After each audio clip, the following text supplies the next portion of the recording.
So mercy expanded her wings, splendid beyond the brightness of the morning when its rays are seen shooting over mountains of pearl, and mercy renewed her flight amongst the fallen worlds. She reascended into mid-air, but could not proceed far, because she could not forget the sad sight of the graveyard world, the melancholy prison. She returned to her native throne in the heaven of heavens. It was a glorious high throne, unshaken and untarnished by the fallen fate of men and angels.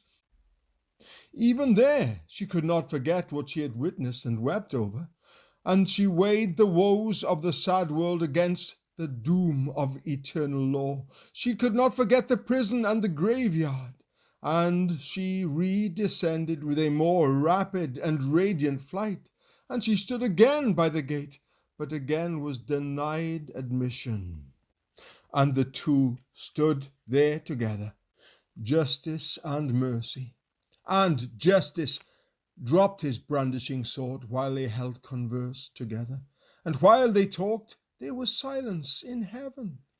"Is there no admission on any terms whatever?" she said. "Ah, yes," said Justice, "but then they are terms which no created being can fulfill.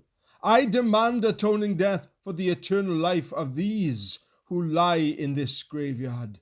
I demand divine life for their ransom." And while they were talking, behold, there stood by them a third form, fairer than the children of men, radiant with the glory of heaven. He cast a look upon the graveyard, and he said to Mercy, "Accept the terms." "Where is the security?" said Justice. "Here," said Mercy, pointing to the radiant stranger, "is my bond.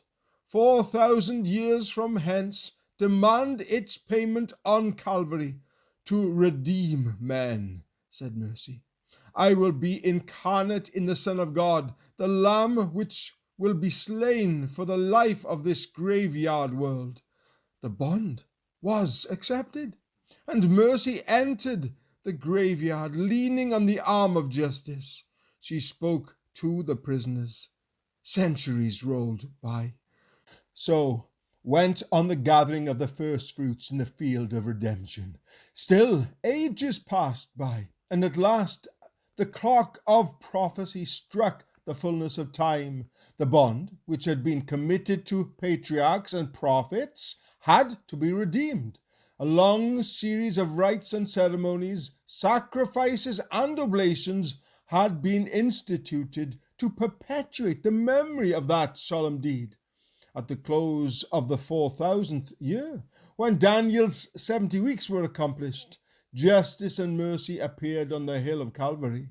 Angels and archangels, cherubim and seraphim, principalities and powers, left their thrones and mansions of glory and bent over the battlements of heaven, gazing in mute amazement and breathless suspense upon the solemn scene.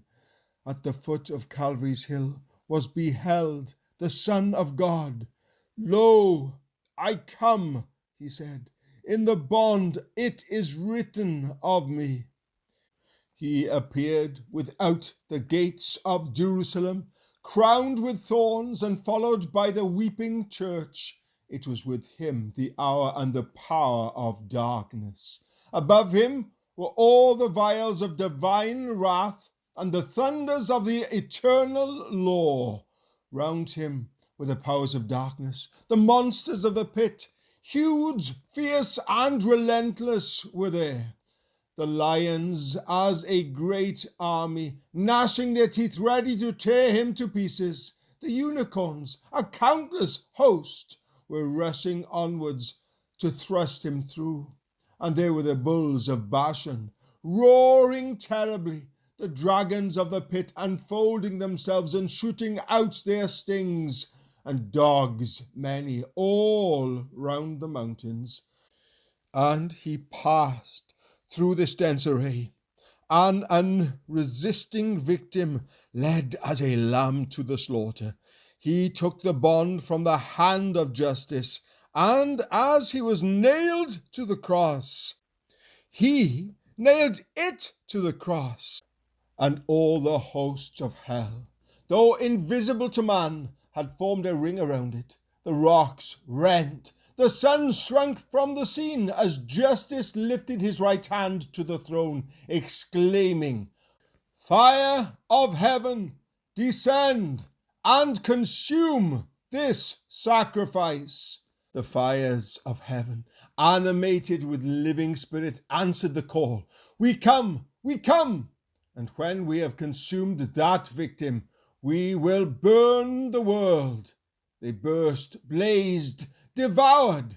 The blood of the victim was fast dropping. The host of hell was shouting, and the humanity of Emmanuel gave up the ghost. The fire went on burning until the 9th hour of the day. But when it touched the deity of the Son of God, it expired. Justice dropped the fiery sword at the foot of the cross, and the law joined with the prophets in witnessing to the righteousness which is by faith in the Son of God. For all had heard the dying Redeemer exclaim, "It is finished." The weeping church heard it, and lifting up her head cried too, "It is finished." Tending angels hovering near heard it, and winging their flight, they sung, "It is finished." The powers of darkness heard the acclamations of the universe, and hurried away from the scene in death-like feebleness. He triumphed over them openly. The graves of the old burial ground have been thrown open, and gales of life have blown over the valley of dry bones, and an exceeding great army has already been sealed to our God, as among the living in Zion. For so the bond was paid, and eternal redemption secured. This was certainly remarkable preaching. Someone wrote, "All the stories of his energy and the resources of his voice, which was one of great compass, depth, and sweetness, seemed reserved for the closing portion of the picture, when he represented the routed and battered hosts of evil retreating from the cross, where they anticipated a triumph and met a signal and irretrievable overthrow." Christmas Evans's theme was the atonement. It was the old theology of the curse of broken law, the substitutionary death of the Son of God, bearing the curse for his people, the complete removing of the curse, and every blessing flowing to sinners through the blood of Christ. How many of the old Welsh hymns from that period echo the same sentiment? For instance, the following hymn, written by his contemporary, the renowned preacher John Elias, 1774 to 1841. "And was it for my sin that Jesus suffered so?